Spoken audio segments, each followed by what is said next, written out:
It's the summer after your senior year of college, and you're out with some friends. You heard that JP's having a party, and you thought, that could be a good time to stop by. Now you walk into the party, say hi to your friends, grab a beer, you settle in for the next few hours. And that is where you see her. She's standing in the corner across the room with a group of her friends. You've never seen her before. She's definitely here for the first time.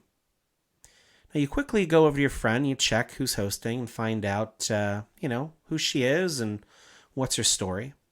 You find out she's recently single and she's looking for someone new. Backed by liquid courage, you walk over and strike up a conversation. There's something very easy about her. She's cute, funny, shares some of the same interests as you. You ask her if you can get her a beer. She'd love that. You're in. The night goes on. The party fades away. It's just the two of you. After a few more drinks, she mentions that it's getting a little bit too loud for her, and maybe the two of you should leave. Her place isn't too far away. She has some drinks there in the fridge. She asks if you'll join her. It's a short walk. While you're on your way over to her place, you start to make some physical contact and you look long into her eyes. You kiss. It's becoming evident that you're not just going back to her place to talk. When you show up at the house, she offers you another beer and a glass of water. It's good to stay hydrated. Things start to get serious. She asks if you'd like to go back to her room. You don't think twice. Now, she says, why don't you make yourself comfortable? I'll be right back. You feel a little nervous. You're ready for this, right? Of course you are. You sit down on the bed and you realize this is no ordinary bed. The mattress isn't anything like you're used to. It's way more firm and not like porous. It's just very solid. Then it hits you. This isn't a regular mattress at all. It's made almost like rubber. You hear the crinkle of the sheets. That's not normal either. What's happening here? She comes out of the bathroom. She's completely naked. She lays down on the bed and she looks you in the eyes and goes, "Do you need to use the bathroom first?" You take it as an opportunity to reevaluate the situation, and you get up and she asks, wait, where are you going? Excuse me? Then she looks you dead in the eye and says, me. I want you to pee on me. It's the sensual act of water sports this week on Nothin Good.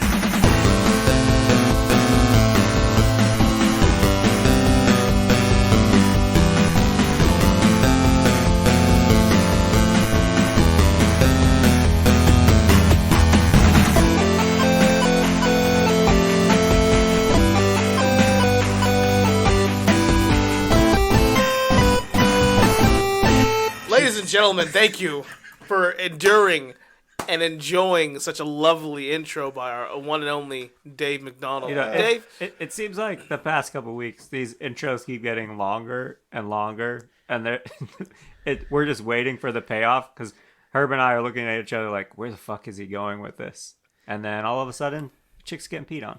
That reminds me of a story. I'll tell you guys that off air. For the record, this was about half a page to a page shorter than the last intro. Well, that last week's was a thing of beauty. Yeah. The build-up, the tension. Well, I thought about, like when you're doing a movie like what we're doing today, a little bit of wet work's got to be involved, right? Fucking wet work. And Isn't then that I'm like, murder? It depends on... It's like it was with the assassinations and such. It sounds filthy when you say it depends on the type of personal ad and how you read it. But I wanted to make sure that when I was trying to get some terminology down when I was doing this, I wanted to make sure that I wasn't doing it on a work-related computer, because I just didn't need to have to explain that to anybody. No, understood. No, understood. it was all done on the cell phone. Now, that all being said, my algorithms are probably way messed up, and there's going to be a whole other slew of things that are going to be set my way. So let's get it right out of the way. What are you guys drinking today? Not my own piss filtered through a contraption. That's for damn sure. We'll get to that.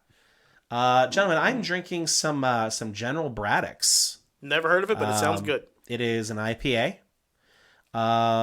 Hazy IPA, I believe. Mm-hmm. Tasty. Not bad. What's the difference from between Gentlemen? An IPA and a hazy IPA? Hazy IPAs. Outside of you Hazy, telling me it's hazy. obviously. So I know you're going to say no, that. it's like it's more of a juicier hop. So if you pour them into a glass, like a traditional IPA has like a yellowish gold hue, and a hazy IPA is, you can't see through it. It looks like orange juice Okay. in many cases, but Well, now I know. yeah, it's more hop forward, a little sweeter, less bitter. I am also drinking a hazy IPA. I'm drinking a Galactic Ghost from Grist House. Sounds good. Yep. Sounds intergalactic.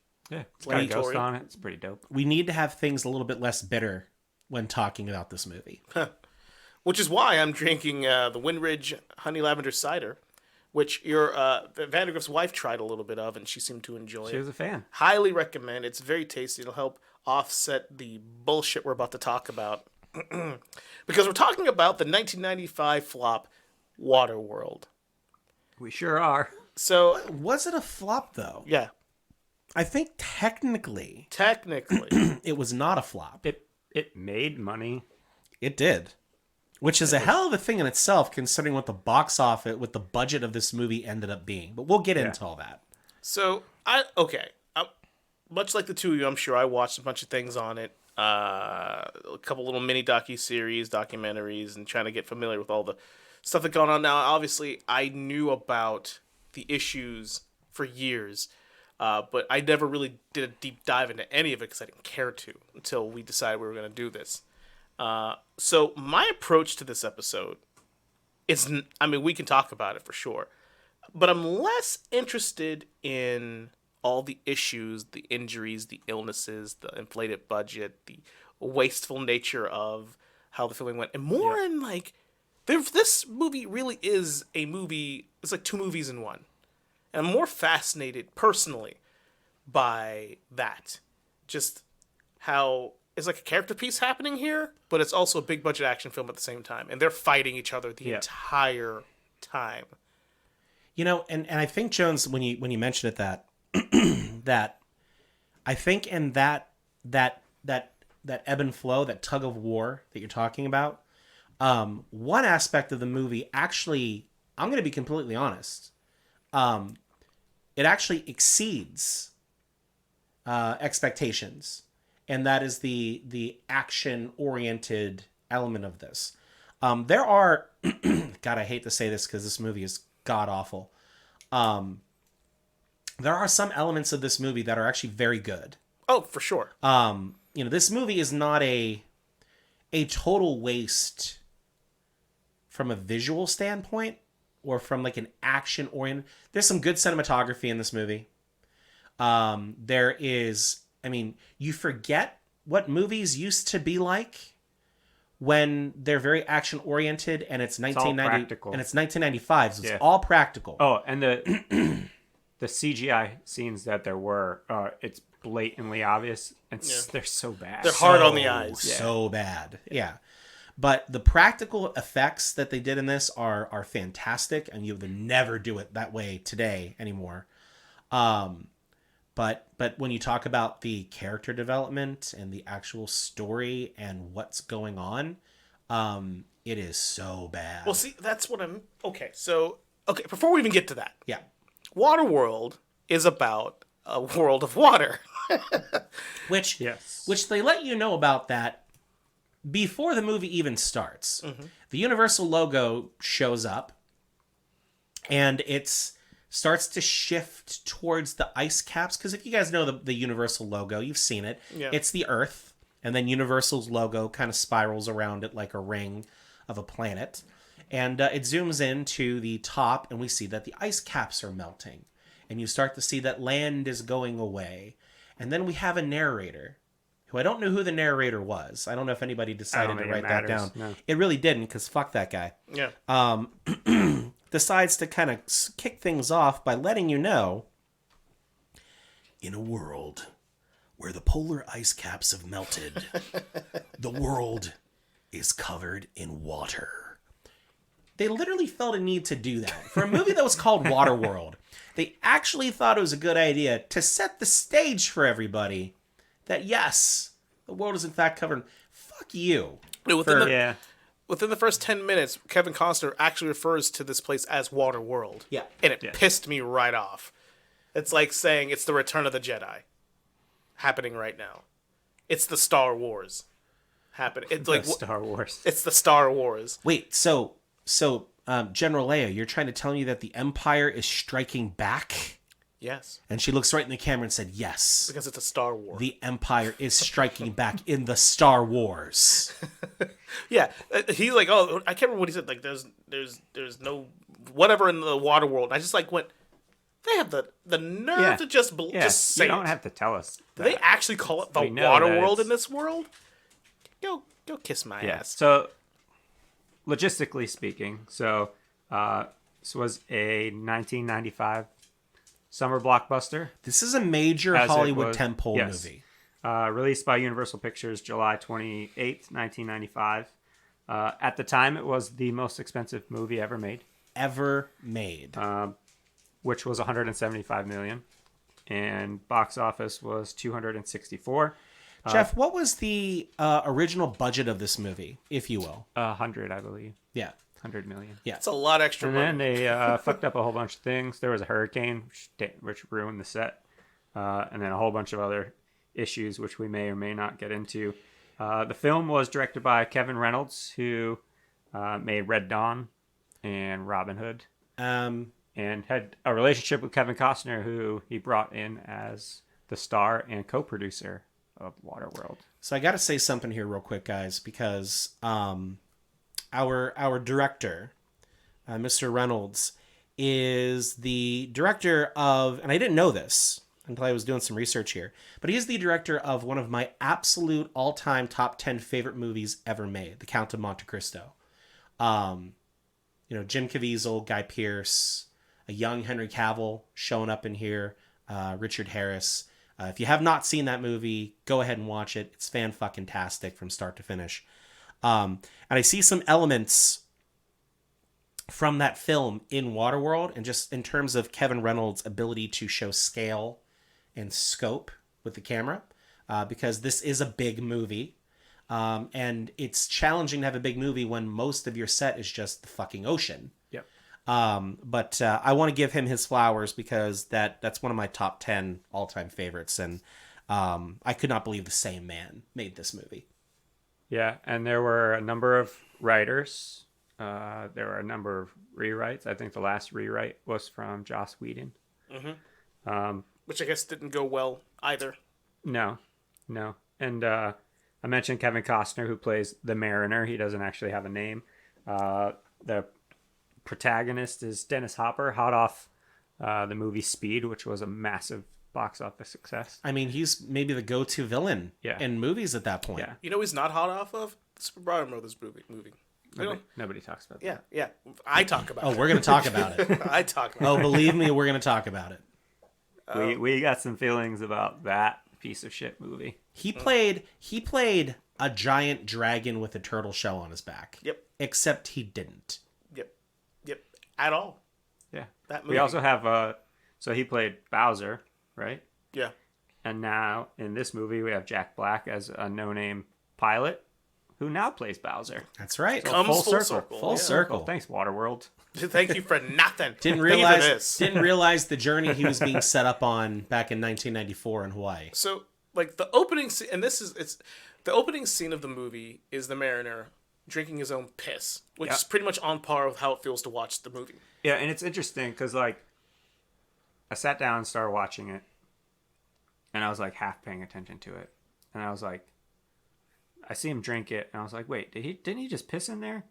And so I rewound it, and I was like, God damn it, why are you gonna... First you open with, the world is covered in water. And then he's like, I'm gonna drink this piss. First he gurgles it. Oh my god. He swallows it. This Like, movie what is in- not look. doing itself any favors here. So, in the world of Waterworld, right? So, this is a dystopian future. I think that they estimated this takes place near like 2500. 2500. Yeah. Right around that area, right? I have a list of things that I am interested in this world. On about number 7,478 on that list is how are they getting their water? But no, this film decides the very first thing that you see is between Kevin Costner's legs as he's peeing into a cup, pours that his piss into a contraption that then pours out water that he then drinks. And in a world that everything is covered in salt water and everything, you're gonna fucking gurgle. You're gonna gurgle your own piss, water, filtrated, whatever. How dare you? How fucking dare you? Like, is there nothing else better you can do with that water? So I like to call all the contraptions, all the little machines, all the gears, all the weird ass machines. I call those the dusty ass Willy Wonka machines, because all of it reminds me of just some weird ass, dirty, whimsical bullshit. Isn't it strange how much time they dedicated to those machines and contraptions? Too much time. Yeah, Way 'cause too much time. There's no electricity because that's at the bottom of the ocean. There's no battery powered anything. It's all like these crazy like steampunk contraptions, and basically the movie is Mad Max on water. In a Yeah. it's we have Mad Max at home. Yeah. That's what it feels like. There ain't no way we're buying that at the store. We have that at home. Yeah. Yeah. That joke never gets old though. It fits so many things. But yeah, as you were. So we open on the Mariner drinking his own piss, which you have Kevin Costner, who is a big box office draw at this time. He's huge. There's 2 hours and 15 minutes worth of movie, and you want to lead with that? Yep, that's the wild part. Like, that's a bold choice. It And does it's not like turn there's out any well. payoff. It's just like, yep, he's drinking his You own never piss. see it again. Yeah. It's just sort of like it happens, and you're and as an audience member, I can only imagine in 1995 just sitting there going, "Oh, Yeah, so he just did you're like, does everyone drink their own piss? Like, is that what they do? I assume Nobody knows. they do." Okay. But it's like, but again, like, as I said, did you even, like, why would you even think going into a movie that the first answer you wanted to answer about anything was how, so in the year 2500, you mean that we have filtration systems that we've kind of been able to put in place? We don't, and this is like three seashells kind of like fuzzy math here in terms of how it works. But you couldn't figure out a way and all of that. You can, like, filter your urine, but you can't desalinate ocean water? Fuck you. Don't give me this shit. It's a strange world of incest in this movie. Oh, Which God. A strange water world, if you will. Yeah, I will, actually. Thank you. So the movie, the premise of the whole fucking film is the Mariner is a piece of shit. He's not a good person. He's not a good mutant, whatever he is. Whatever the fuck he actually You is. just said it. You said the word. Mutant? He's Namor. He's not not an X-Men. He's not a submariner. He's a just fish a man. mariner. Yeah. I mean, he starts in the movie sub.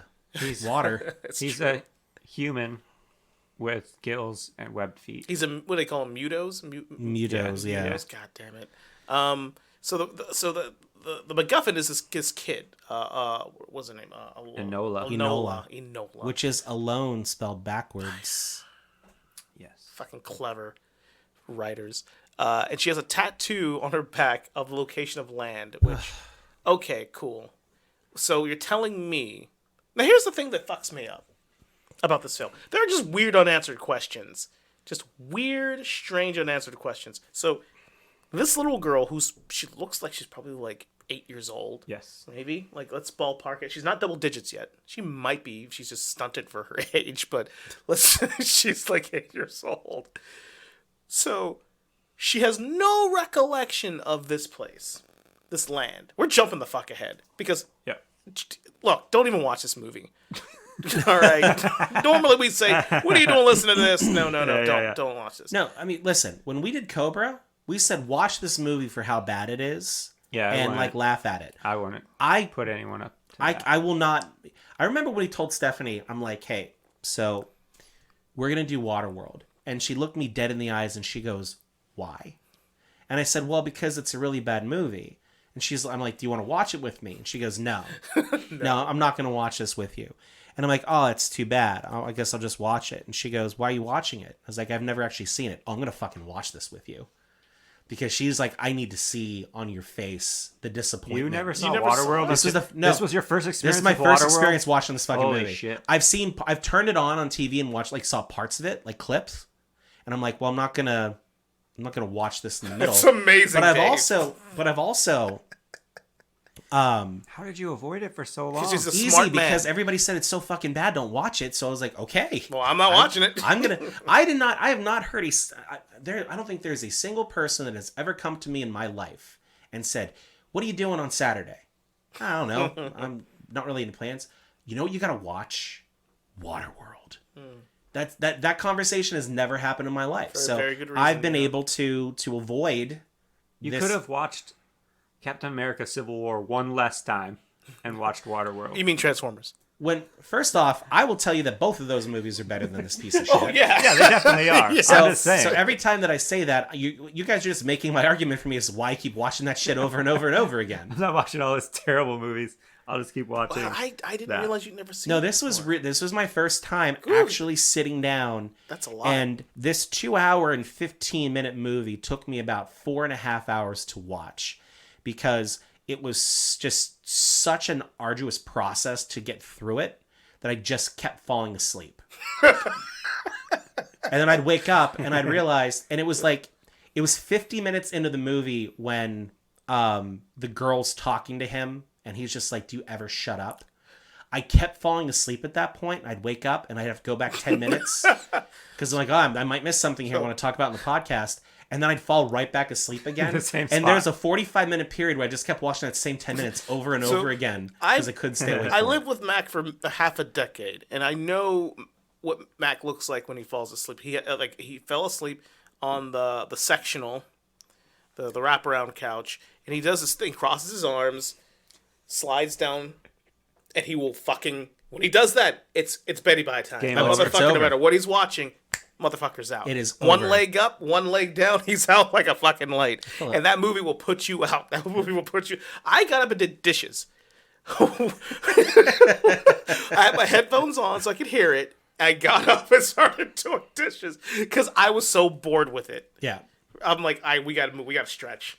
I can't do this. Jones, everything that you just said happened several times while I was watching this movie. Like I was trying to find like different like places in my living room that I could like try to like sit up. Like I was on the floor, Jesus. like just like wedged into the corner, Trying to get not comfortable. trying to get not comfortable so I'd stay awake and finish watching this movie, my and God. I just couldn't do it. So this little girl. Unanswered question. This kid, who's clearly from the ending location land, wherever the fuck that is, right? Which is really cool. There's a discussion to be had about that too. Actually, I kind of dug, but she's clearly from there. Yeah. We just, because she has that tattoo on her back. Excuse me. They see like the ink markings, the drawings, the same tattoo style. The whatever language. Here's the thing that kind of messes with me. She was clearly young enough to not remember being there, but old enough that tattoo's not distorted from when she was tattooed as a fucking baby. Yes. So my thought there is, one, she had to be a baby Yeah. when she got the tattoo, because spoiler alert, you see her dead parents at the end, and there's nothing left but bones, which means it's been a long ass time, which means she got the tattoo basically as a baby. So you're telling me after those 8 years, like that tattoo still looks exactly the same? It's not distorted and stretched. Like, it doesn't make any fucking sense. Yeah. None of this movie makes Also, a lot of who sense. tattoos a fucking baby? People Terrible who are about parents. to die. Terrible parents. That's who. And how do they just put her in a raft and push her off in the fucking ocean? And they're What like, the fuck even happened? they're like, oh, whoops, we drew it upside down.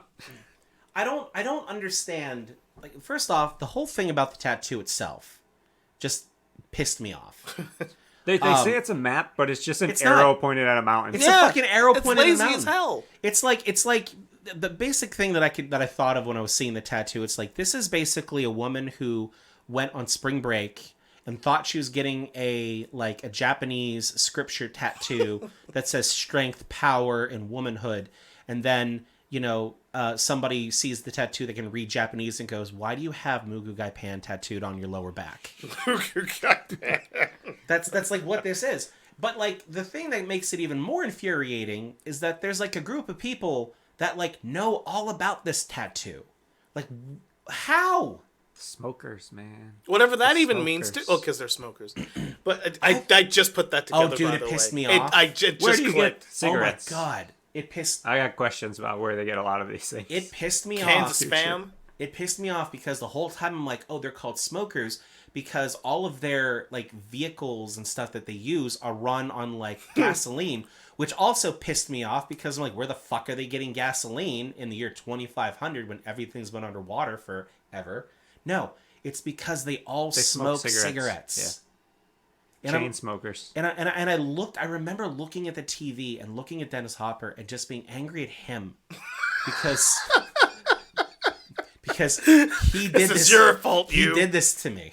It's like, this is all your fault. Look at him in his one good eye. Oh, that bothered me too. Dude, this movie was all... This movie, I'm telling you, is trying to be two different films the entire time. And it doesn't do any of it right. It fails at all of it. bad. So this little girl has a tattoo, and the smokers, these pirates, are aware of it, and they want her skin, her tattoo, in order to find dry land. Because obviously, to find dry land, you can, in theory, exist on dry land. You can plant, you can agriculture, you can grow things, you can not be on the water all the time. Yeah. You can drink fresh water, in theory, all these things.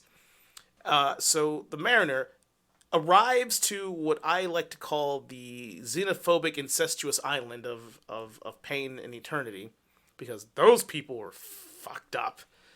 Are you Yeah, talking so- about the atoll? The atoll. is Yeah, what those they're fucking called people. or whatever. And they're basically like man-made floating islands where the natives congregate.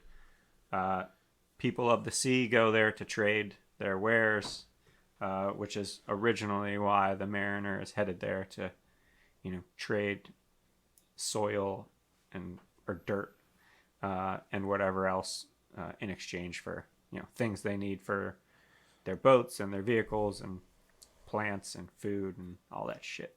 Yes, and that is around that time he is offered a young girl. And they basically say, "Hey, man, There's nothing creepy about this except there's everything creepy about this. the whole scene is weird Her entire family was like, "Please bang our daughter." Yeah. because they don't want to keep it being incestuous. Yeah, Like, they straight up say that. yeah, and I get it. You They're don't want to be They're incestuous. like, long term, this is not good for our family tree. This is not a good They plan. not only, but it's not only that, but they're like, I know you've been at sea for a long time, so you clearly need to come. Here she is. Have it. This poor Have girl's just right at it. standing But- there. That's because they don't know he has a fish dick yet. No, there's no. I wonder they if that don't- has gills. I'm sure it does. Things to think about. Inquiring I guess. minds. Yeah, or at least scales. So then, when he refuses, they're like, "Well, he's clearly a pirate. Not that he just doesn't want to Yeah, bang a he's a probably spy. an underage Yeah, child because he's a he's not a spy bad because he human won't being, bang a although he is kid. kind of a bad person." And then that's when the xenophobia comes out because he's a mutant and he's got to die. Like these people are not right. But like, how did they even like consider the thought? It's like, oh, you won't bang our daughter? You must be a muto. Like They're not smart. It's. I mean, like the gills are behind his ears. Well, no, Which- they think he's a spy 1st, and then the guy grabs him, and then he sees the gills, and that's Yeah. when they know he's. When have you ever looked at the back of anyone's ears ever in your life? I don't know. Depends on the context. That's fair. Yeah, thank you. You're welcome. But so we get into this atoll, which a couple things about the atoll that Yeah. I want to say here. Number one, this is a completely practical floating set that they built. It's amazing. The atoll, everybody, in itself is the size of a football field. It's like a quarter mile in terms of its diameter.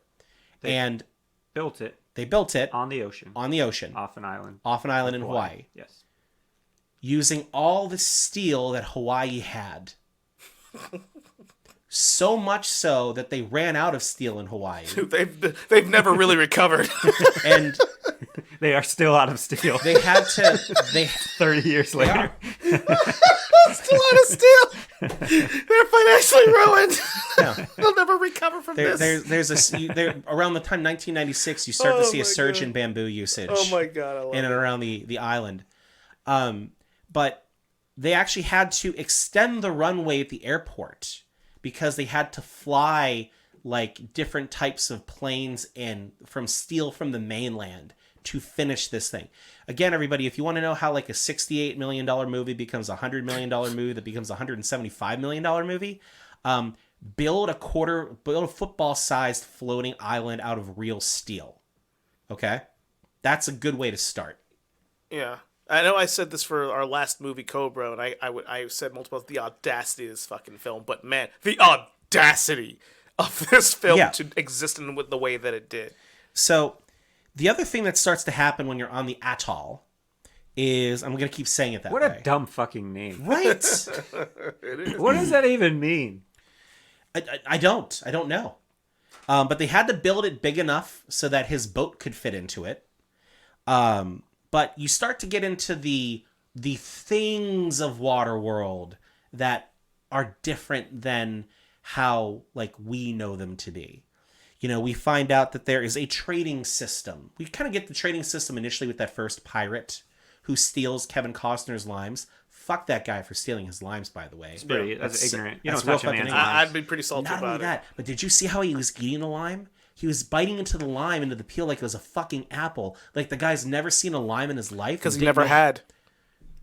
He thought that shit was an apple. Don't sit there and tell me that you're going to defend any decisions this film made. I just Don't you assumed. dare look me into the eye and sit there and say, well, if you think about it logically, a guy who's never seen a lime before would probably bite into it that way. If you picked up a lime you never saw a lime before and you've only ever seen apples, you might think you eat it the same damn way. How do you even know? You know what? I'm not even going to go down this rabbit hole. But you get into this bartering trading system. We start to learn about chits. Their Whatever the money. fuck a chit is. That's their monetary system. But these are these things in this. So this movie at this stage of the game, ladies and gentlemen, has done nothing to actually establish a story, really identify the main character. Because again, fuck a movie where the main character doesn't even have a name, right? You're gonna put $175 million and you couldn't name the dude fucking Gary? Like, what the hell is the matter with you? Phil. Yeah. Also, why is there only one mutant in all of Waterworld? There's so many questions, man. Where the fuck did he come from? Apparently, in the extended version of this movie, there are more mutants. And the reason Kevin Costner leaves the island at the end of the movie is because he's trying to go back out to find more people like himself. But because this movie, apparently the original cut of this was 3 hours and 15 minutes long. And the rumors are that it makes it better because they establish like backstory and characters, and they all the things they basically edit out of this movie that would make it coherent. But yeah, apparently that's why he leaves at the end. He doesn't stay on the island, is because he's supposed to be going out to find more people like him. I thought it was because classic fish out of water tale. He can't survive on mainland. Right. Yeah, and I think that's the exact idea you're supposed to get from this edit, but I digress. So you start going into these things, but you don't need to know why there's what a chit is. Yeah. You don't have to see why the guy is going to put dirt in his mouth and eat it and go, it's pure dirt. It's pure dirt. I almost threw my drink at my TV. He fucking ate the dirt, and I'm like, yeah. Who? What? How can you even tell? Like, I'm I've pretty eaten a lot of dirt in my days, and I know that's the good stuff. What's bad dirt taste like? Shit. But there it is. It practically writes itself. And scene. So you start going into these like stupid little things about the world that you don't need to know. You don't want to know. It's not relevant. It's the whole thing about why at this point, this is 20 minutes into the movie, and 7 minutes of those have been pieces of machines like pulleys and cables. There's way too many close-ups of like just shit working. Yeah. Gears turning, ropes going up and down, sails going up and down, gates opening. Like, it's all so overcomplicated. Yeah. Like, it's a poor use of limited resources. Yeah. Yes, very true. But anyways, had to get that off my chest. Well, I'm glad you did. Instead of the tattoo off her fucking back. Yeah, we'll get to that. So they put Mariner in a cage, and they're going to drown him in mud because they know he's a mutant, and they know he can breathe underwater, but he can't breathe in mud. That's what incestuous xenophobic fucks do. And then the smokers attack, and they're looking for the girl. What's the guy's name with the balloon? I don't even fucking know. He accidentally releases the balloon, which is supposed to be what Enola and her caretaker Helen are supposed to use to escape. So they're stuck there with the smokers. That was old Gregor. Gregor, yes. Gregor. Yeah, he had a very Gregor. Game of Thrones name. Yeah. I just couldn't remember what it was. So they help the Mariner escape his cage as he's drowning in the mud so that they can escape with him on his boat, and hopefully he can help take them to dry land because everyone knows about dry land for some reason. I'm going to insert myself into this part of the conversation because I have a bone to pick with the dialogue, specifically Kevin Costner's dialogue. Or the lack of dialogue. Yeah, so he's about to die. He's in this case.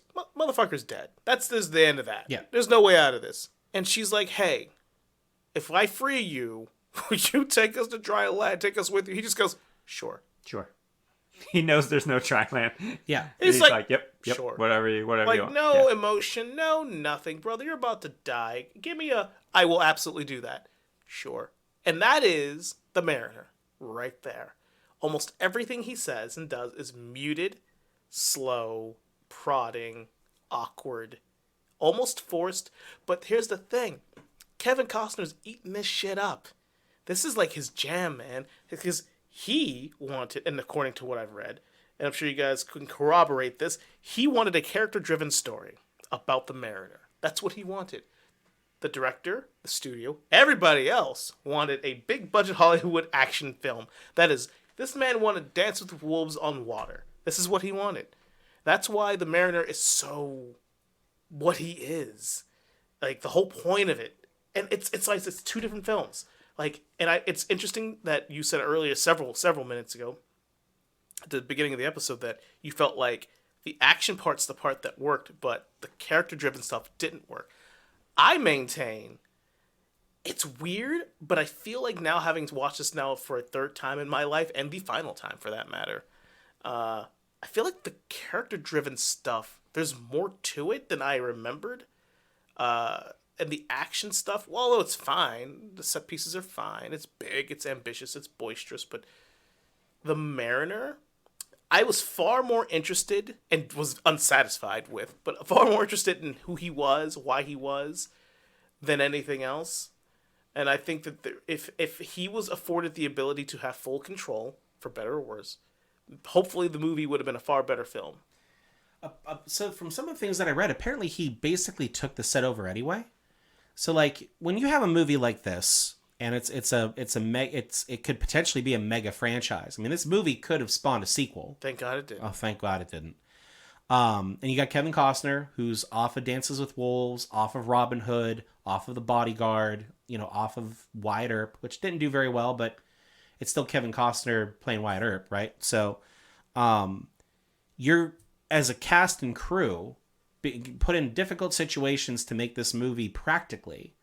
You're going to look to your leader, which is Kevin Costner, right? And apparently during this, he was getting divorced. Yep. And some of the stuff I read, that a lot of his attitude that on set was, a direct. Apparently, part of the reason too he was a man of few words in this is because of just his general disdain for life at that point, making this movie. You're doomed to fail, because the person you're looking to on set to lead you through this is not there mentally in the first place. Yeah. And this isn't like you're doing the fucking Postman. Forgot about that. Everybody has. You're making a fucking gigantic movie on water that's really hard to do in the first place. So, well, him and Kevin Reynolds, the director, were at creative odds basically the entire movie, and the director got fired at the end of production. Still got credit in the film, but Costner took it over completely. Yeah, I heard he did the edit too, Yeah. which is another reason why the movie doesn't make any sense. He's not good at that stuff. They also had issues on Robin Hood. They had the same. They did. So they have a bad You history. would think they're like, you know what? Last time was pretty bad, but let's not do give it that another again. go. But you know what's funny? They did the Hatfields and the McCoys together in 2012, and that shit was fucking great. They have a strange relationship. A strange relationship. That'd be like me and Noah getting together to play Star Wars Trivial Pursuit all these years later, and being like, you know what? Let's just have a great time. Let's just have fun out Let's there. just have It's not fun. about who wins. It doesn't matter who wins or loses And anymore. then, and That's then a damn friendships lie. are friendships are ruined It's all the again. experience. I'd like to talk about how bad of a human being, Homo sapien, mutant, that the Mariner is, or as I like to call the murderer. What a dickhead this guy is. Oh, God. It typically, when you have a protagonist, you're supposed to like the protagonist. The protagonist is supposed to be written in such a way that the audience can, connect to the good guy, to the antagonist. But man, they just threw that book out the window with No. Dennis Hopper was a far more interesting character, and even though he was a bad guy, he was not a likable Was he a character. I bad guy? liked him more. Was he a bad guy, though? I think so. I mean, we established him as being a bad guy because he attacks the atoll. Yeah, he's not a good person. He's not a good... Well, I mean, all he's trying to do is find land for his people. That's why that's his whole True. purpose. He's looking for the girl with the dragon tattoo here. And because apparently he can read the thing. There's only like 2 times in this whole thing Dennis Hopper, in my opinion, actually acts like a bad guy. Number 1 is just the blatant attack of the atoll. Right. Which is in the inciting event for his character. It's the first time he shows up in the movie.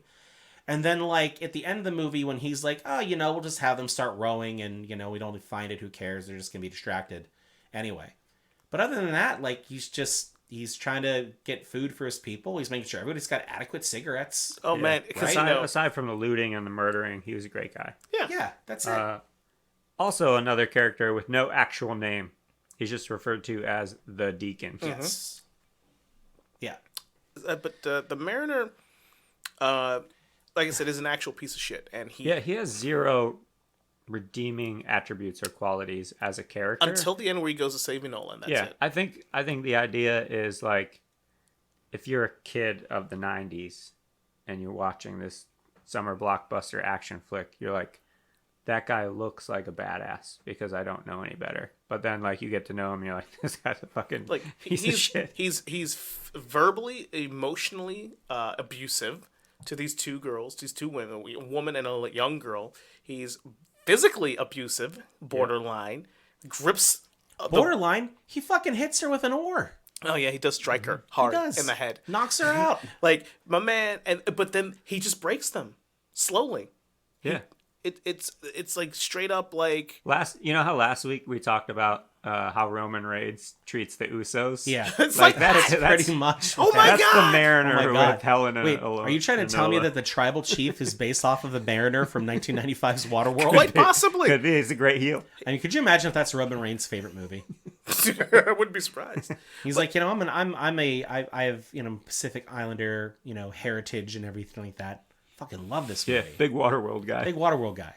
Like, within the first 5 minutes of him being on the ship with him on his boat, he's gonna throw that fucking little kid over. Yeah. He's like, no, we're taking on water.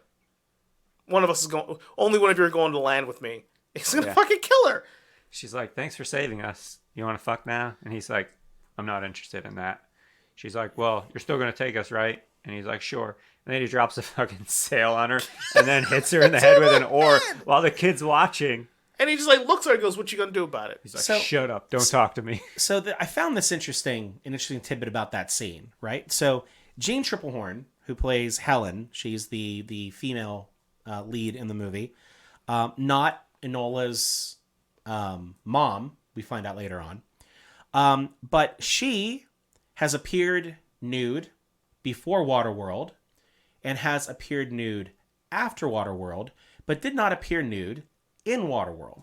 She actually went and had a butt double that she personally picked and nurtured on set during filming. How do you nurture a butt double? I don't know. I have What does that mean? questions. about what entails nurturing a butt.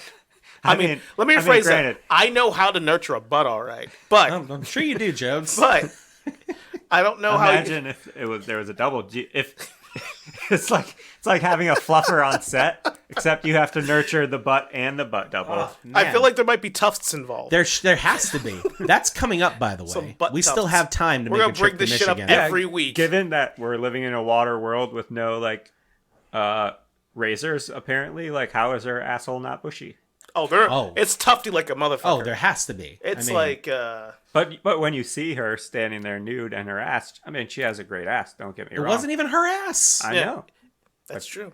It was a very nurtured, cultivated butt double. apparently, like, Nurtured from what it said, it's like she would sit there on set and then like make sure that she got a towel or a blanket after they were done shooting. Oh fuck you! What? That's what It was 5 seconds. She was. I don't know how many takes they did. Well, we don't know that 3-hour version. It might be more butt doubling, There might be much more butt doubling, right? which requires a lot more nurturing. I don't know. Might be some butt buffing. Butt buffing. Oh my god, butt. Have you ever had your butt buffed? Because I haven't. That's going to be the introduction to the next episode. I'm going to tell you that. I'm going to work butt buffing into that. Shoehorn that in. Just We'll shoehorn take that it. in. Oh my god. But yeah, so like Nurtured butt doubles. she was Put it on a t-shirt. She was like so like not into this movie because I guess like Kevin Costner was like really mean to her on set and everything too. That like she's like, you know what, fuck this. I'm not appearing nude for the movie. Like no, you don't get this. Should say that look, audience. The look on Dave's face was very spiteful. It was. I felt that I could tell. don't. You channeled from nurturing to that. I felt all of it. nurturing and buffing butts. All Yeah. right. But yeah, she's like, let's have sex, and he's just like, nah. And like later on, she's like, why did she have sex with me before? And he's like, because you didn't like me. Oh, you didn't really want me. I'm like, Yeah, motherfucker. the fucking She's point in like- the movie where he had an accent And she's like, randomly. I do now. Give me that fish dick. Which I specifically wrote. Fish dicks. Lost my daughter. We're gonna die on the ocean. A slow, painful death. Let's fuck. Yes. I just wrote sexy time in the wreckage. I'm like, how is any of this? I get like, I mean, yeah, but it should be your first fucking decision here. Like, let's try to get out of this first, Yeah. and then when No. you're desperate, Yeah, you no, bone. This 8-year-old kid who can't fend for herself just got kidnapped by the smokers, and your first thought is, She you was know like what? quick for it. you know what? I don't you're- think we're gonna make it. Let's just fuck. The boat was smoldering. Like there were fires Yes, on that it was boat. still on fire. It was still on fire. So was Not- her heart. I was gonna say her loins, but that's Or good her too. loins, yeah. So going back, let's go back. So, he's borderline. I mean, not borderline. He is basically abusive to these two. Yeah, he breaks them. He's trying to like get rid of the kid. Worst thing in this entire fucking movie, if there can be. Yeah. And I think you know where I'm going with I this. think I do. They toss Enola. So first off, this entire movie should be Waterworld. Parentheses. I just want some goddamn peace and quiet. Because it's really all the Mariner wants. Yes. He wants to be left alone. He He's like, doesn't "Do you want to ever- talk to anyone." Do you just ever just shut up? And they're like, no. Because all he wants is just some goddamn peace and quiet. So at some point, he's just so fed up with Enola, he just throws her into the ocean. And then, and I quote, because I can't make this shit up, somebody thought this was a good idea, that we hear Helen, are you crazy? She can't swim. In Waterworld, somebody can't swim. It's not like she didn't have time to figure it out. Motherfucker's got She gills. lives in the water. Motherfucker inexcusably has gills, which I'm pretty sure evolution doesn't work that way. But she can't swim. As you would say, Jones, the audacity of this movie. Yeah.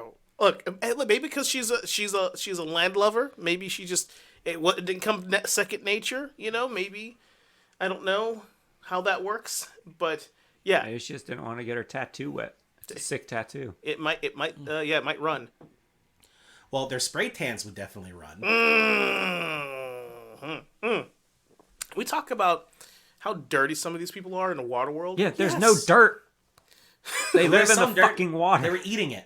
They're Yeah, eating it. and it Just was pure as hell. They were eating it 15 minutes earlier. 62 chits it was worth. 60.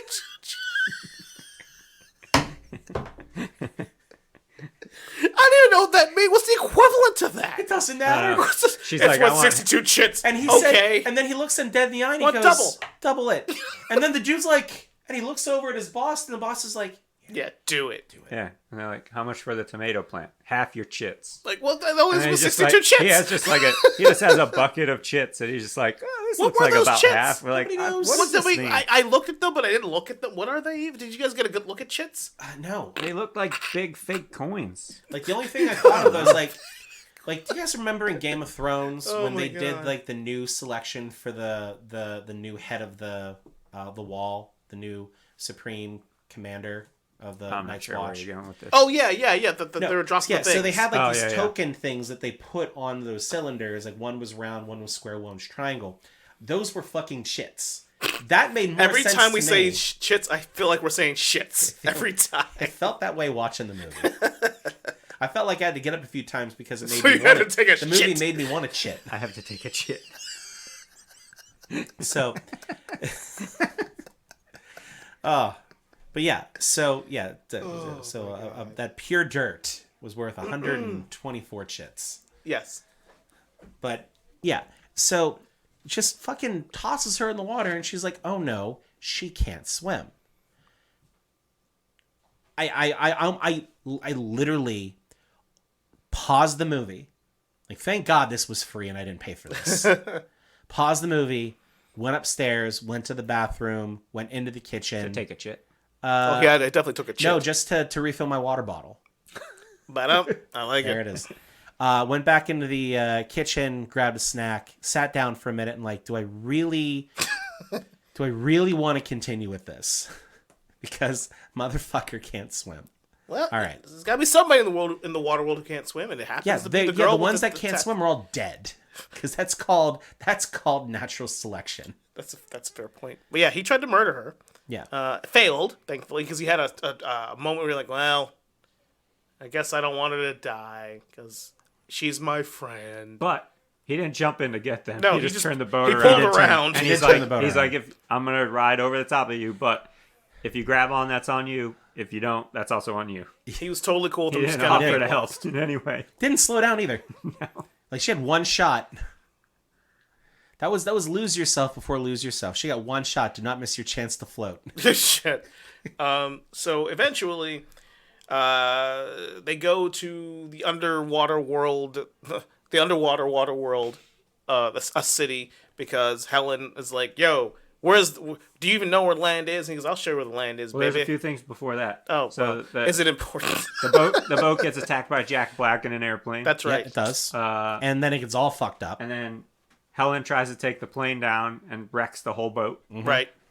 So Kevin Costner's like, "You fucked up my boat. I'm gonna fuck up your hair." That's right. Oh my god. And he cuts yeah.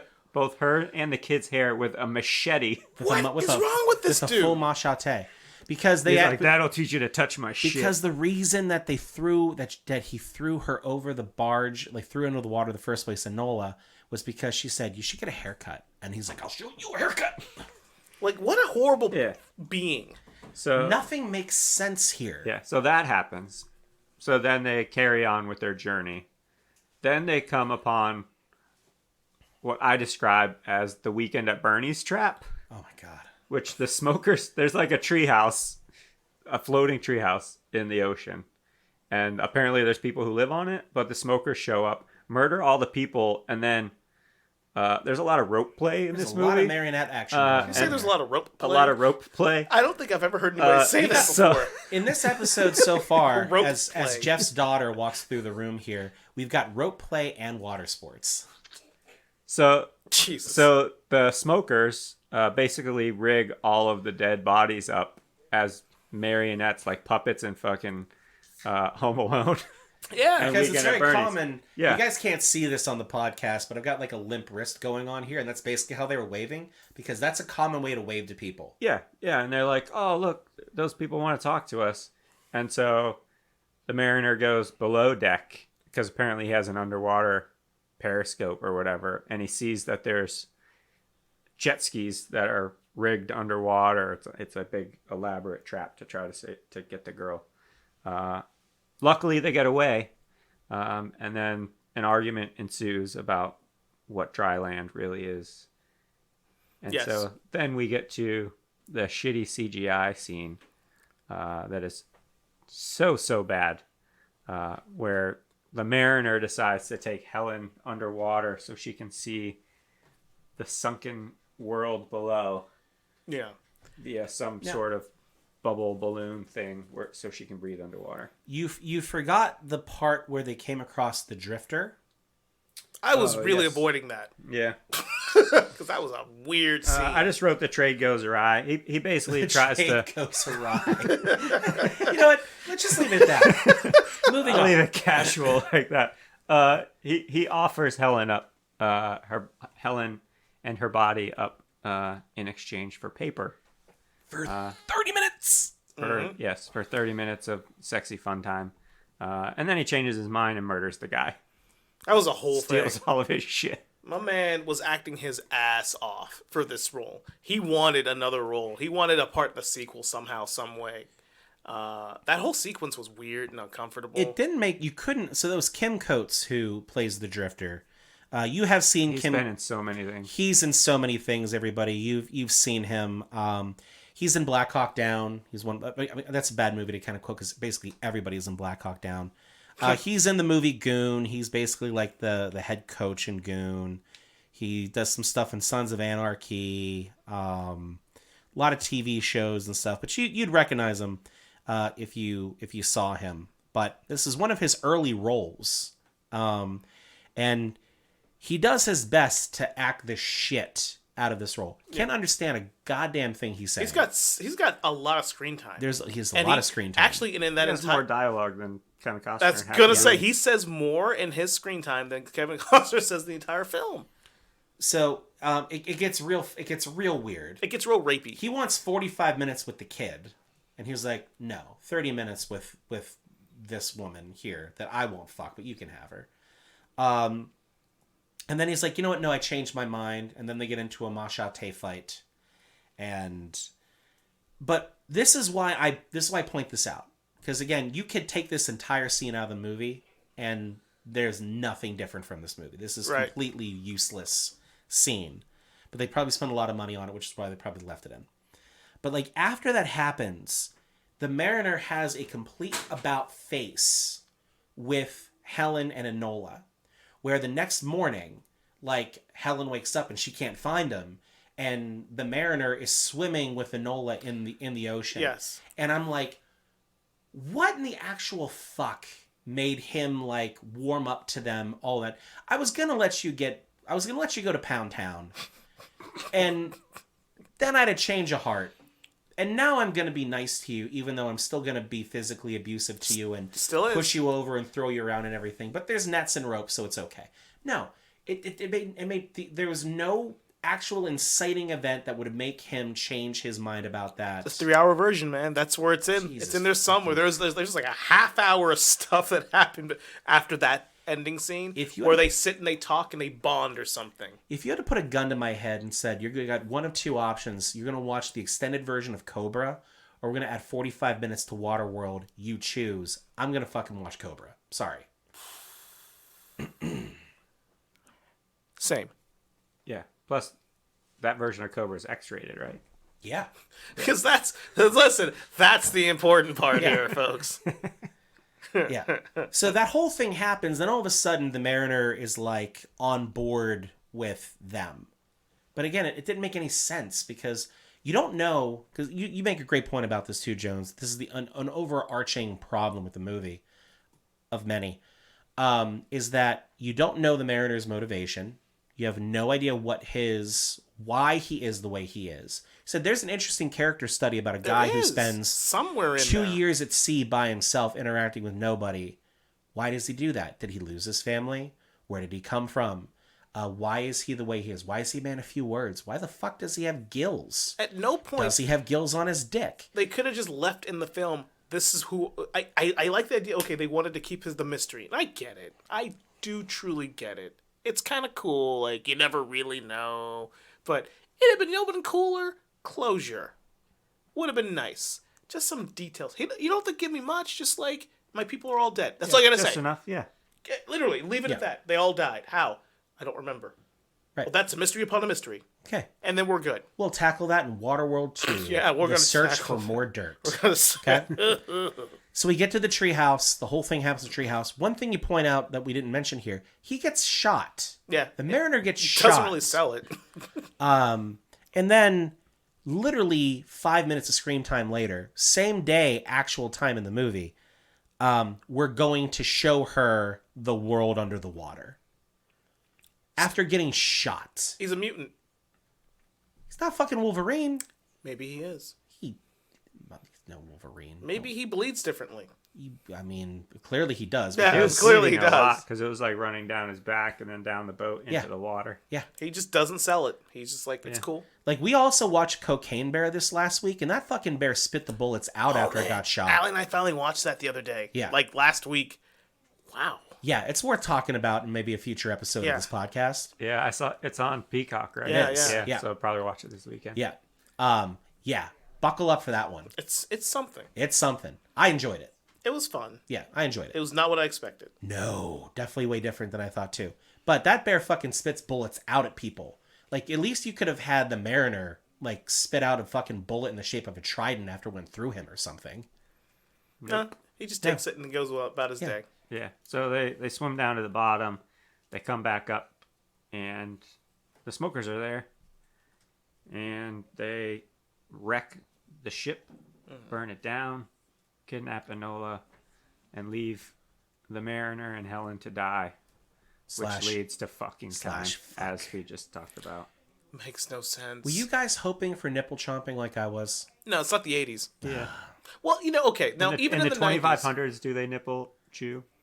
Does she even have nipples? Well, we would never found We out. don't know. No. Maybe in the year 2500, people don't have nipples like that anymore. She has a perfectly saline balanced asshole. Did we see any nipples in this movie? No. No. No. Like at all? Not even like male nipples. That's what I mean. Like, I don't remember even I seeing don't think anybody any even had a nipples. like. They're all wearing like net. Like the fuck, man. Yeah. The wardrobe is good. it's a bit much. Like, I mean, everything is rusted in this movie. Everything they wear is brown. I mean, I know it's been a few millennia since Yeah, no big society deal. collapsed or anything like that, but at least she had some like fucking crayons, and he got pissed off at her when she Oh, was man. drawn all over the boat. I mean, I'd be a little salty about it too, but not irrationally the way he was. All right. But also, he's a piece of shit. Yeah, that's true.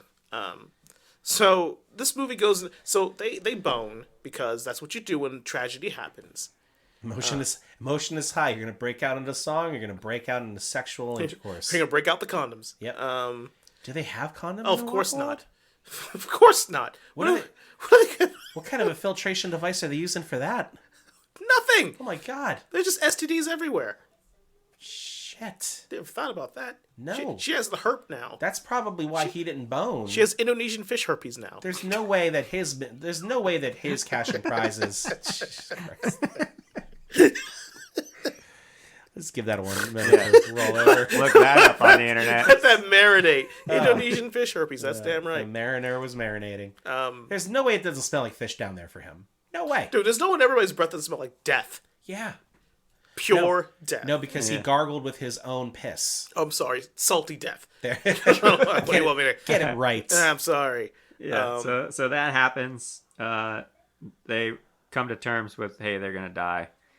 So he goes down below to salvage whatever he can, and he finds a drawing of the tree, which matches a picture of a National Geographic magazine that he has in a toolbox for some reason. That somehow stayed for 500 years. Yeah. No fucking way, would And he's have? like, you know what? She really did see a tree. Let's go save this kid. So he trades basically the two women for 2 sheets of paper. You got paper. Paper. You ever see paper? I got paper. I got paper. And he's got fucking Nat Geos downstairs. Just The hanging whole out. magazine. A whole fucking magazine. He has not like a whole magazine. He has like an entire library shelf of Nat Geos down there. Like there was like, I'm with you. I'm with you. And it all held up, even though it's all fucking wet. Oh, Yeah. oh god damn! Don't get me started on that. I'm looking like this shit should have deteriorated Yeah, by now. It should have exactly. fallen apart. Yeah. Like Kevin Costner did, basically having to get doused by buckets of water between takes. I'd be in a bad mood all the time too. Oh shit! Keep the man wet.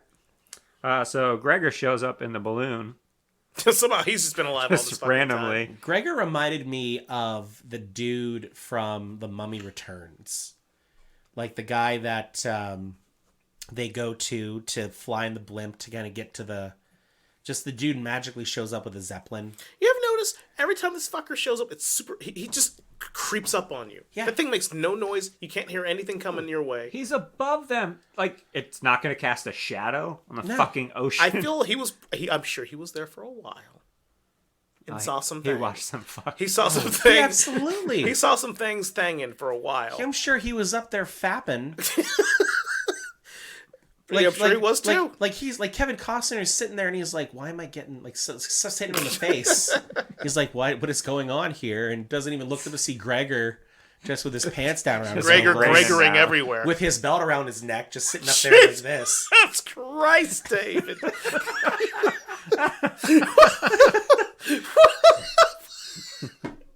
Because Was it just jerking David off wasn't good Carradine enough, himself? yeah. I mean, a Just- little bit. What? Was it? We go back to the rope play here. There's a lot of rope play in this movie. Don't sit there and think like they're not using it for other things. This is Of all the crazy shit I've said during this episode, that might be the one that's most logical from happening. I mean, I just don't imagine Gregor being the type of guy who self asphyxiates. I didn't think Greg was the kind of guy who could build a fucking zeppelin, but he did. But he did. You're right. We all have our kinks. So, anyways, they get rescued by the kink balloon, apparently. Folks, hold on. This motherfucker, Dave, you should. Look, it is. I don't even know why that popped into your head. That I don't either. He's talking about the visualization. This is why we should record this.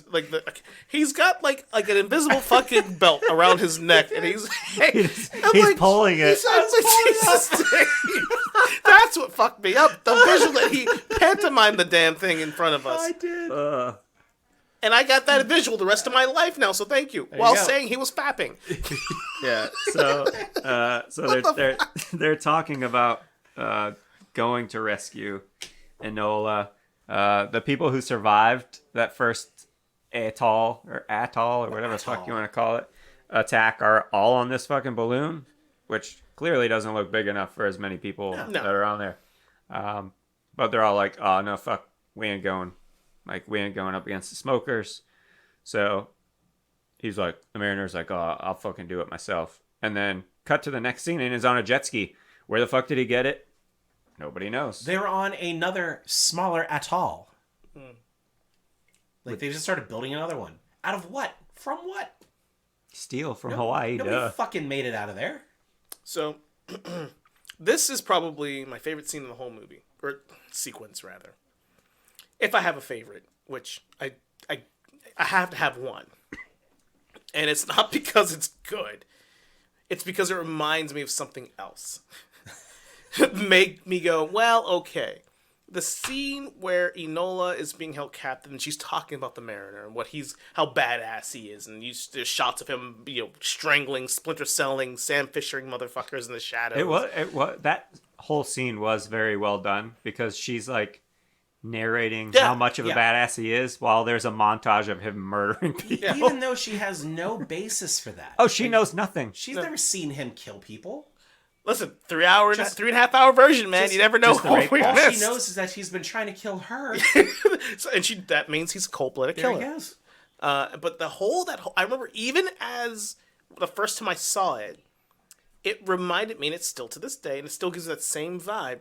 I couldn't even tell you now. I don't have that issue anymore. It's a comic book. Of course, everything comes back to fucking the X-Men in my life. And there's it had to have been Kitty Pryde. She's being held captive by somebody, and she's literally talking about Wolverine. He's coming to get her. And she's like, you guys don't know what you're in for. And they're like, he's not that tough. She goes, no. He's this and he's that and he's a trained killer and he's the best in the world at what he does and all this. And there's like intercutting with him like getting through this facility to get to her because that's Wolverine has really strange relationships with young girls. Listen, I know. I mean, Kitty Pryde Jubilee. It's weird, man. There's nothing creepy about how you just made that sound, Jones. But It's true though. Yeah. I mean, but that's what it reminded me of, and it still gave me that same vibe. Like, this is this badass dude who's trying to save his surrogate little sister, who will do anything in his power to do it. And I dig that. That's like the only sequence in the film that was well done generally. Everything else was shite. So he rolls up on this fortress, which is the Exxon Valdez ship, yes. Which is where the smokers take up residence. There's a bunch of like random shots inside where they're like working on shit. And it was very much, for some reason, as soon as I saw it, I was like, this is the fucking New Order, New World, whatever bullshit from Cobra, where they're in with the axes. I was like, this is very similar, except they're all dressed like fucking steampunk characters instead of in their business suits with sports jackets and ties and shit. So he rolls up on the boat on his jet ski, and there's a bunch of holes in the boat because it's old and rusted. But conveniently, exactly where he rolls up on the boat, there's holes that are in the shape of a ladder. Just straight up, all the way up, which is awfully convenient. So while this is going on, the deacon is giving his speech to his people, trying to inspire them, to tell them that he has information on dry land. He's seen dry land with his one eye because the mariner took his other eye. Which, hold on, I have a bone to pick with that. We skipped right over that. Because, motherfucker, he talks to him. And when they take Enola, he's like, oh, you might remember me. Yeah, like the mariner knew when he had that guy shoot the boat and blow it up, that would somehow... He didn't know who the deacon was. No. He couldn't see him from a distance like that. And Dennis Hopper talks to him as if Kevin Costner took his eye. I had some issues with just the stitch work that they were using around the eye patch, because it kept changing throughout the movie. Like when you first see Dennis Hopper getting the new eyeball put in, because he loses his eye, you see that there's like a bunch of like stitches just sticking out, almost like cat whiskers. Yeah, which is really fucking weird. At the end of the movie, they're still there. I know that, but like at the end of the movie, you like barely see them.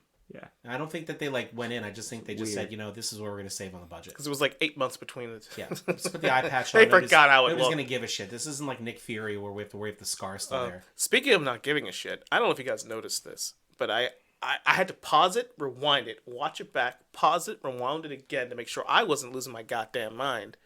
The scene you were just talking about, Jeff, about Deacon having his little monologue with his crew, and he's like, yeah, and he's like shooting the gun, like, yeah. Napoleon hat. Yeah. So, at approximately 1 hour, 47 minutes, and 35 seconds, there's a crowd shot after that monologue of like the denizens of the boat in the background, and it is not that far away. It's just fucking cardboard cutouts of people. Did not even see it. I swear to God. I didn't see that either. Listen, please do yourself and just watch that and go back to 1 hour, 47 minutes, 35 seconds. And I swear to God, right hand, whatever you believe in, there are people, cardboard cutouts, person, cardboard cutout. And I'm like, wait, what? And I rewound. I paused and went, who does that in a big budget film? They didn't have that. So CG wasn't there to the level where you could just duplicate people. Cardboard. But the thing was, though, it'd be one thing if like it was like live people, cardboard cutouts, and that's it. And then like the background, it was like live people, cardboard cutouts, and there was like a couple people like between the cardboard cutouts moving. hoping you're gonna tell. They're like all the people are dirty. They're all wearing various shades of brown and black and gray. Like maybe you won't notice the cardboard back there. That shot had to have been like the last shot they did. What's also I think interesting about that is it's the only time in the movie until the very last like couple of scenes where they're on solid ground.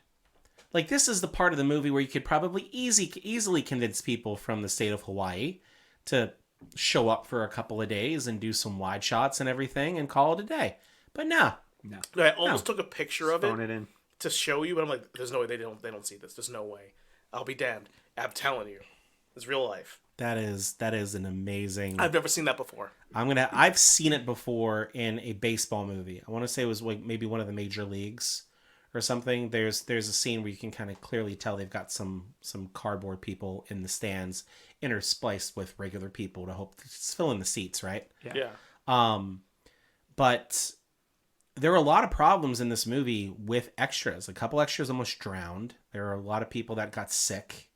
So maybe it was kind of, I mean, depending on when they shot this, it might have been difficult to try to get people, to go ahead and do it. I don't know. So he's trying to inspire his people. He basically tells them, because they found her, they have the map to the dry land, which he's seen.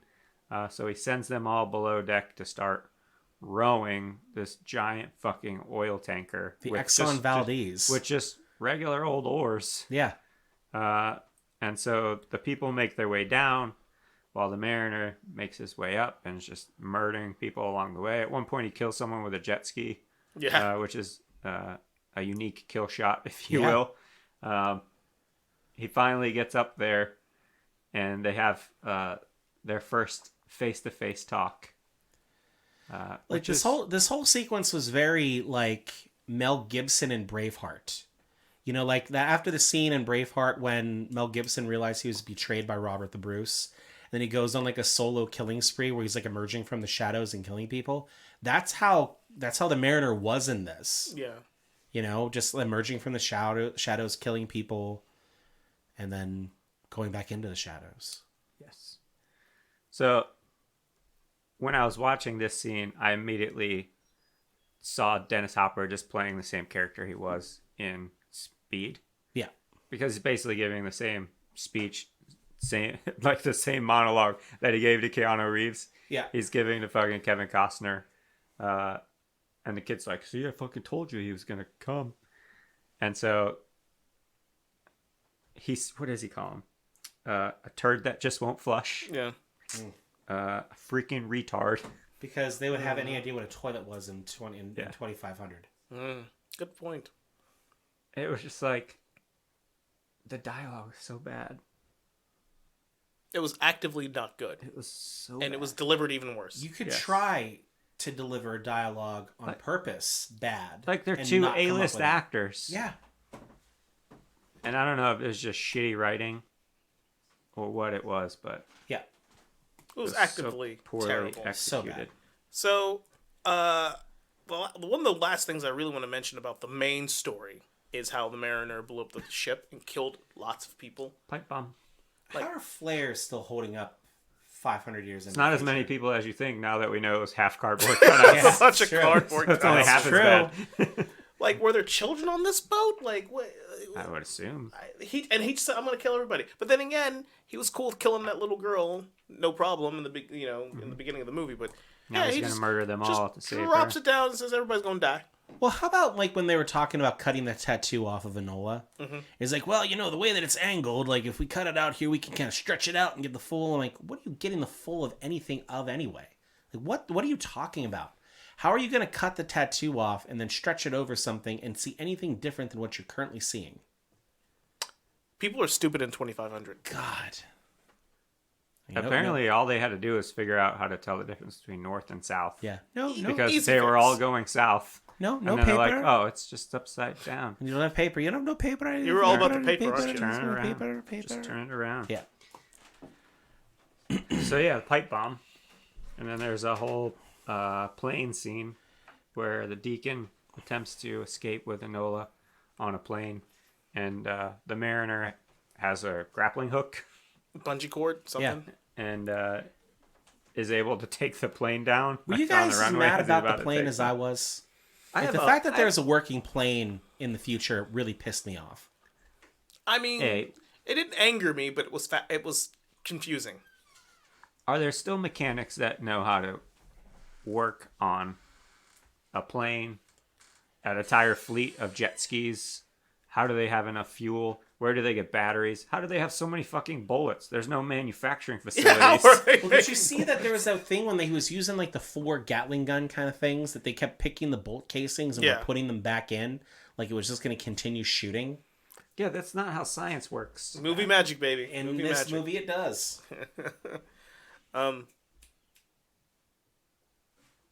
And so, the bottom line is the ending to this movie, like the big boisterous explosion, which doesn't make. What was it, like four? Was it 3 or 4 of those jet skis that blew up? 3.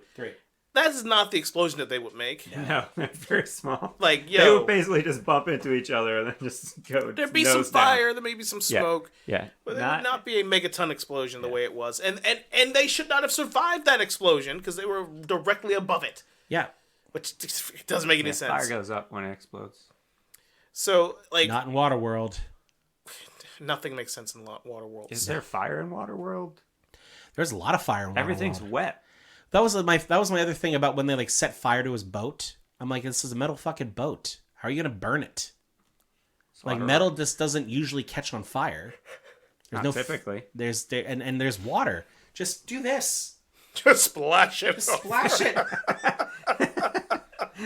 Put the fire out. That's right. That's right. Well, Idiot. remember going back to the atoll when they were like invading the atoll? Like one of their defenses was, we're gonna spray you with hoses. Yeah. In Waterworld. Yeah. Fight water with water. Fight water As with they say. Fight bullets with water, baby. So they rescue Enola and the Mariner, and then they realize in those moments that they have to go. Yeah, that they north knew or how to south drive or the map. wherever. All they had to do was turn around and go the other way. Well, it's a big fucking planet. Like, It's- how do we know we're it's going very to large. the right north? Yeah, they don't have a fucking compass. They Yeah. don't know where Gregor they're was at. able to figure it out somehow. He was talking about latitudes and longitudes, but it's not like they have a GPS hanging around anywhere. He said, "We go this way," so that's where they went. He was right though. Well, so, if I saw a guy fapping above me in a blimp while, asphyxiating himself, I would probably follow him too. Guy looks like he knows what he's doing. I mean, he looks like something. So this leads me to the end of the movie. Thank God, it's the end of the fucking movie. So close to the end. Oh my, we're almost there. Yes. But there's something two things. With the first thing I thought was really fascinating is, okay, I don't remember the same feeling the last time I'd seen the film, but it had been a long time, so maybe I felt the same way. But they find land. It's like green. It's beautiful, fresh water, mountains, Waterfalls. God damn, it's so nice, and it invoked an emotion in me that I felt like I was so glad to see it. Yeah. Like, because you spent the entire, like, the last 2 hours and, I think it's 'cause 11 you knew minutes. It was over after that. We spent the last 2 hours and 11 minutes just brown, water, ocean, dirty, no green. Aside from the crayons, it's the first pop of color there is in the So entire it, like, thing. just seeing that freshness, seeing the water, it made me, like, I felt like this sense of, like, almost joy for them to have that experience. Did you guys try to think about where they were when you saw Yeah. that? I assumed it was Jurassic Park. I did too. That was my first thought. It's just assumed it was And then, Jurassic like, there's a part of me that's like, wait, is it Canada? Wait, no, it might be Jurassic Park. Or maybe they just shot both. They found land, but unfortunately no one taught them what mushrooms or berries to not eat. So they're all going to die. They are. Maybe Guarantee that's what that. happened to her parents. That's why there was never a sequel. Because they're all dead. The only one who lived is the Mariner because he leaves. He's like, I ain't messing with these mushrooms. You can Nope. eat them all you want. But so they don't really have. They have a map, but they don't really have coordinates. How in the fuck did they end up in the exact spot where the hut was, where she was from? Yeah. Movie magic, baby. So apparently the land was the tip of Mount Everest, Right. because it was the only thing tall enough to still be above water Yeah. when the sea level rose or whatever, when the ice caps melted. But still, it makes zero sense. It's all way too convenient. Oh, this whole movie's nothing but convenient Well, moments. so Also, the kid has zero reaction when she sees her dead parents. I mean, they're skeletons. I mean, I wouldn't react to that She's either. like, so she walks in the room and there's, listen, if I'm 8 years old and I walk into a room and there's 2 fucking skeletons laying there, the first thing I'm gonna do is not go to a fucking music box and blow the dust off. Like, how do you even remember that that's what that was? She remembered everything. She remembered the horses. She's remembered, yeah. clearly there's something wrong with this kid. Or she's not a kid. And she's like just stunted and she's actually 32. Oh, God. So then when he was trying to have sex with her, like as a part of the trade-off, it wasn't really creepy. It was just It was still creepy. he just kind of knew. He was like, I you don't know, know. He didn't know. I can Dave. tell by your crow's feet that you're not 8. Your crow's feet. I wish I had web feet like you instead of my feet. crow's feet. That's too much. God.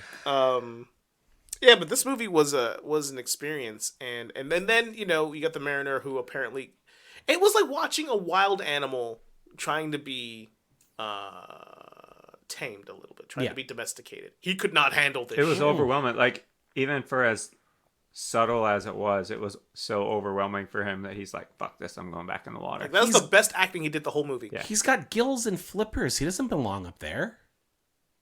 No, That was the only thing in the movie to me that actually made sense. No, It's he's like, this like, motherfucker's not sticking around. no, he's Seaman, and now Yeah. he's on land. Yeah. he's now Landman. Yeah. He's Moss Man. Yeah, nobody need. You heard me. I did. Fuck. Mm. He-Man, stand up, baby. Fucking yeah. Represent. Referencing fucking Moss Man. Just yank that from my memory. That's why I stopped. When Jones yanked it from his memory, he kind of did the same thing I did when I was choking myself with a belt. That's not what I did. Yeah, It was a so- similar gesture. Yeah, so that's the end of Waterworld. That is the end of Waterworld. Yeah, that's how the movie ends. He has plants on a boat somehow. Yep. He's really interested in keeping plants on the boat with him. He likes to eat his lines. Yeah, And tomatoes. Tomatoes. and then he heads back out on a new boat since the other boat That was got destroyed. conveniently there on the island. That was Enola's dead parents' boat. Yeah, There were several huts, though, so there were. maybe there were other people there, or they all just ritualistically murdered themselves. I look Yeah. at it was the I lost don't know. island of Roanoke, and they're all just abducted by aliens. There you go. Okay. I'll go with that. So when the movie came out, it had mixed reviews. It didn't do great in the U.S. It did great overseas. Maybe because all the issues with production and going over budget and the hurricane and everything else that they encountered. There's a lot of bad press yeah. going on with this ton. movie as well during production of it it. turned people away. The set that they built, though, the water set, is what they used for Titanic after this movie. Yeah. So they at least got some repurposing out of that. Waterworld 2 never happened. There were toys and video games. You know, From a video game standpoint, so it came out on the SNES and the Game Boy. And fun fact, Virtual. it was on the Nintendo Virtual Boy. That's right. Really? One of Virtual the 22 Boy. games. That's it was right. the only one based on a movie know or a that. license. The only one based on the movie. I did not know that until No. I was doing research. did not know that. But I can imagine it's just fucking It atrocious. could not have been good. No. I No. don't remember toys for it. I feel like everything got a toy line, honestly. Just about everything got a toy Yeah. line. Yeah, they probably just took like the Robin Hood figure of Kevin From the Costner and just like changed his costume. Just change the costume. Honestly, The probably. Mariner, yeah. But what a shitty movie. It's just okay. So, yeah, it is a shitty movie, but I just maintain that there is this really interesting character-driven movie in the story in there. Like the scenes with it. This is all subjective.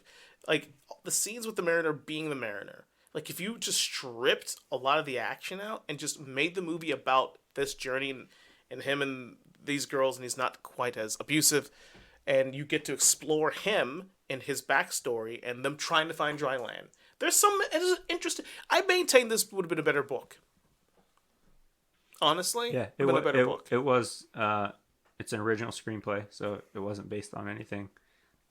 Maybe, just maybe, we'll get that character development Jesus, we're gonna get a remake at some point. because in July of 2021, just a year and a half ago, What? it was announced that a TV show is in development based on Waterworld. Said nobody ever. Yeah, that's what I was hoping for. God damn. You know what? Streaming. You know what? Maybe it'll be based on the Mariner. I hope. Probably won't. I hope every single one of you that decided to get rid of cable for Netflix is proud of yourselves, because it's your fucking fault that we're gonna get a Waterworld TV Yeah, I don't show. like paying $268 for my cable bill. I understand that, So I won't. The fact that we have like 35 streaming services and they're all in a desperate money grab for content that anybody might be familiar with. Right. Because we're also in a world of Hollywood and storytelling where people are afraid to tell original stories. That we're going to go with any piece of shit we can find that has any name recognition whatsoever. And we're going to produce something. And maybe you're going to watch it, maybe you won't. But you'll at least hear about it for a little while. And that's what we're going to get with the Waterworld TV show. The best thing to come out of Waterworld was the fucking stunt show, which is still running. Yeah, It's amazing. It's I think it's in 4 different Universal theme parks. 4 or 5. Yeah, It's amazing. Only one in the U.S. The one in Hollywood, not the one in Florida. Yeah, it's still actively running, which is wild that there's still interest in that, considering how bad the movie was. And it was weird for me. I think I've seen this movie maybe 3 times, including this watch through. When I sat down to watch it in preparation for the show, I remember how bad it was. And as I was watching it, I was like, obviously there's some parts that are just, you just ask yourself why. But I was like, it's more watchable than I remember it being. And then I got about 30 minutes in and I was like, fuck this movie. Yeah. Ending thoughts, closing thoughts on Waterworld. Very impressed with the dedication to practical special effects. When they blew up the oil tanker, they blew some shit up. There is some real fireballs coming out of whatever they built for that. A lot of the stunt stuff they did with the jet skis and the boats and everything else, just going on the catamaran and everything else like that. That stuff it was really well done. It's really well done. Obviously, it was very like Mike Bay-ish. And maybe it's Waterworld's fault that we got Mike Bay. No, I don't. I still hold Jerry Bruckheimer. Yeah, it's all him for Michael Bay. But practical effects again. There's some nice cinematography that they do here in this movie. But that's it. I think the parts of the movie that work are when you absolutely don't need any context of story or acting or dialogue.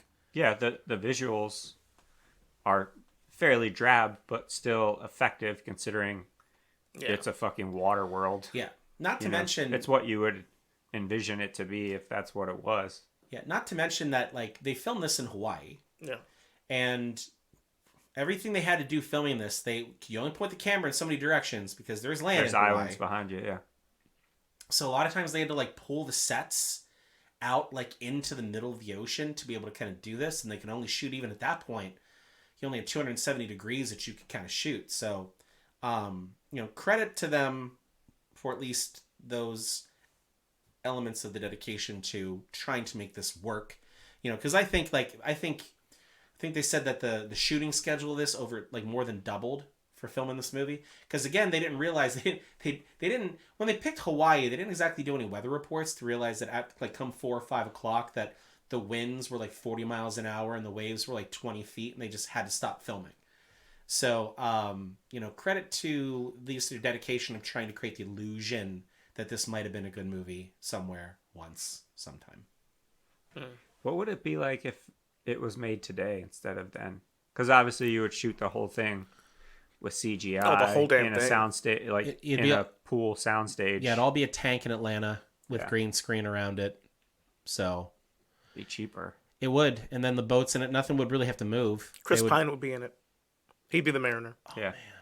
Man. The biggest takeaway for me is there were some redeeming qualities of the movie that we just talked about, but for the most part, there wasn't that many redeeming qualities. No.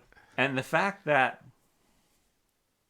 the people who were in it, the people that made it, Kevin Costner, Dennis Hopper, etc., just went on to their next film and just kept getting work. Just another bump in the road, Yes, it got bad press, but still made money, so we just keep on keeping on. Yeah. And it's just wild when you think about it.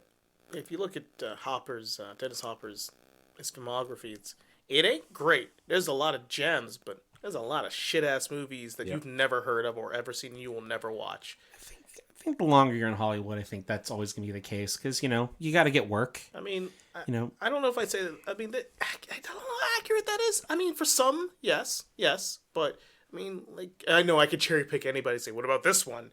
But I mean, there's quite a few who've had they're very selective about what they pick. Yep. You know, you got your DiCaprio's, and he doesn't really put out bad work. Yeah. Next movie for Kevin Costner was Tin Cup. It's a golf movie. That movie. I enjoyed that movie. Wasn't that with Rene Russo? It is. Oh, shit. I'm not even going to touch that one at this point. And then Dennis Hopper. He went on from Waterworld to... He's got a lot of movies in there. Holy shit. That's what I'm saying. He's done a lot of films you've never heard of. He had some debt, apparently.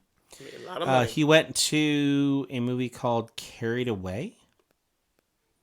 And also Biscate. And The Last Days of Frankie the Fly. And Space Truckers. And Samson and... Fuck, all these were 96. Wow. He was and busy Samson man. and Delilah. Okay. If any of you have seen any of those movies, please go ahead and post it to our social media. I was and going to just say, tell don't us talk which about one it. it is. So, Yeah, we never heard of any of those. yeah. But that, folks, I think we can put a bow on Waterworld. And, you know, thankfully, collectively at this table, I don't think we ever have to watch it again. Ever again. I at least take some That's joy enough. in knowing that you guys have watched this several times in your life. Yeah, and I'm for me, kind it's of only jealous one. of you, actually, because you got to experience it for the first time. Yeah. Which is always in and of itself a whole thing. Yeah. But that you only had to experience it one time. Yeah. Never. First, last, and only. Yeah, because we don't get those extra 4.5 hours back from watching it the other 2 times. I am not going to watch this like I do Winter Soldier. Let's put it that way. Thank God for that. Yeah. So, audience, listeners at home, feel free to watch Waterworld if you like. We would suggest you don't. It's at your own peril. Yeah. Yeah. If you do, then fuck you. That's on you. Don't blame us for that shit. We told you not to do it, yet here we are. But we appreciate everybody listening. Next week is our next video game episode. As we figure out what that's going to be, We got to figure that out. we will we'll let you know. But in the meantime, thank you for listening. We appreciate you guys tuning in last week, this week, next week, and every week thereafter. So we'll see you then. Whoosh. Water sounds. Whoosh. Water. Nothing